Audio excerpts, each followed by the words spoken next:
All right, we are back. This is the Calibrated Map daily update for October 1st, 2024. Thank you guys so much for joining me. We've had quite an eventful day. If you've been following the news at all, you'll know what I'm talking about, particularly in the Middle East. But this video is just about the war in Ukraine. Tune in tomorrow to my live stream. That will be October 2nd.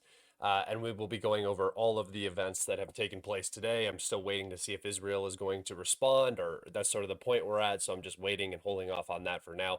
But yeah, if you guys want to find more of my work, go check out the links in the description. You can find my Telegram, my Twitter, and my Patreon. You can join all of those for free and gain access to free content.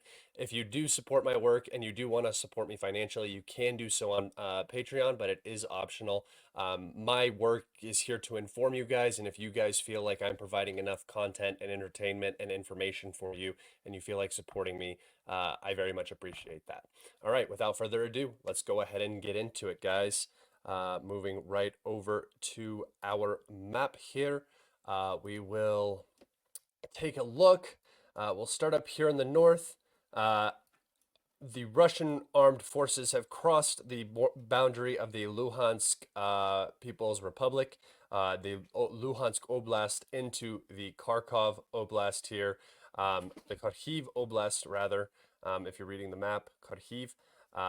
Russian forces had been positioned in Anrivka, but have pushed out to Vishnyev right here. So not a major advance, but kind of goes hand in hand with this push from Peshane. And you can sort of see this salient that is now being created here. And the situation on the Oskol River region is beginning to unravel for the Ukrainian armed forces.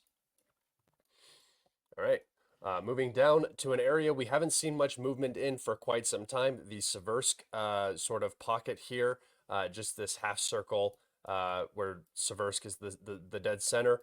We have seen Russian progress down here. The front line used to be just north of Isel, all the way up behind Spirne here. So the Russians have captured all of this territory, and most recently have just leveled out the front line north of Spirne. And really, what this means is that the front line is now approaching these two settlements right here, and these two settlements are the basically the key to reaching Seversk. This is obviously the road that the Russians want to gain access to approach Seversk, but this is also sort of the outermost positions of the Ukrainian armed forces besides here in Bilohorivka now. So this is sort of the last line before the retreat into Seversk, and then the defense of Seversk begins. And guys, remember that Seversk is not a particularly big city. So once the Russians get in here, it's not going to be like Chesev Yar is much bigger and much more developed in terms of its industrial zone. It's nothing near some of these other cities, so Seversk should be fairly capturable by the Russians, especially considering that the Bakhmutuvka River runs through it, which will mean that the Ukrainians in the city will have the river at their backs. So if that pressure ever does reach, this sort of reservoir region, the Ukrainians on this side of the river are going to be in a pinch. Okay.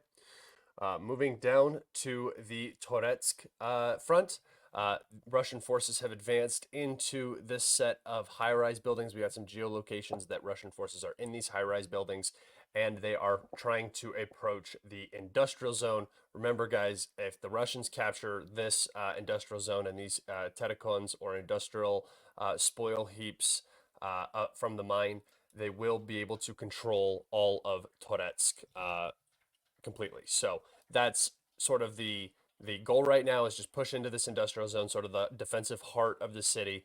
Once that happens, Toretsk itself is basically going to be have to be abandoned by the Ukrainians. Okay. Moving down here, not a ton of movement, not a ton of news today, actually, out of Ukraine. With the other events going on in the Middle East, the noise ratio was a little off for what's going on in Ukraine. So We do have a couple more advancements here, though. Just south of Katarinivka, the Russian forces have now made their approach to the city, and there are reports that the Russian forces have entered this southern end of the city. Most importantly, we'll be capturing this industrial facility right here. But as you can see, again, the Ukrainians are sort of in a bad position here. They have their back up against this very large pond and reservoir area. There are land crossings right here, so they would be able to technically get across by walking. But it's going to be very difficult, and it's a very narrow area. I'm sure that this bridge is out here. So this whole salient right here again is sort of cut off. I'll just outline it here so you guys can kind of see what I'm talking about. The Ukrainians in this area are kind of cut off like there, I'm pretty sure. Yeah, I'm pretty sure they can cross right here. So after about right here, uh, the Ukrainians can cross here and here, and you can see that they have a large fortification across the river here, which I imagine is where they're actually going to retreat to.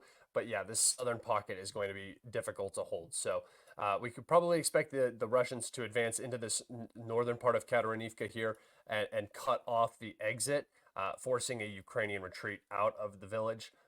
Then the village in this sort of area will be captured, and then the goal will be to push into this large fortified area right here. All right. All right, and then finally, down here on the Ugledar front, Ugledar has been completely captured by the Russians. The Russians have been geolocated up in this area, and it is reported that this area has also fallen under Russian control here, and it is likely that this area will end up turning green in the coming days. As the Russians begin to push out, and there are no Ukrainian positions in these fields, so yeah, they've mostly retreated back to Bihoyanalivka. Okay. That is it today, guys. Thank you so much for tuning in. Um,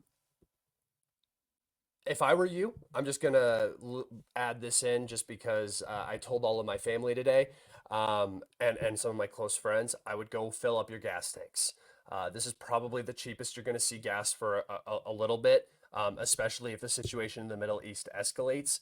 Gas prices could be up by even tomorrow. So don't waste time. Go get some gas. Fill up a spare tank if you have some, just to save yourself money. I'm not saying that you're gonna have no options to find gas or food or something like that, but you never know. It never hurts to be a little prepared. And, the conflict in the Middle East could potentially become a nuclear conflict very quick. And I don't think the US would be able to stay out of that conflict.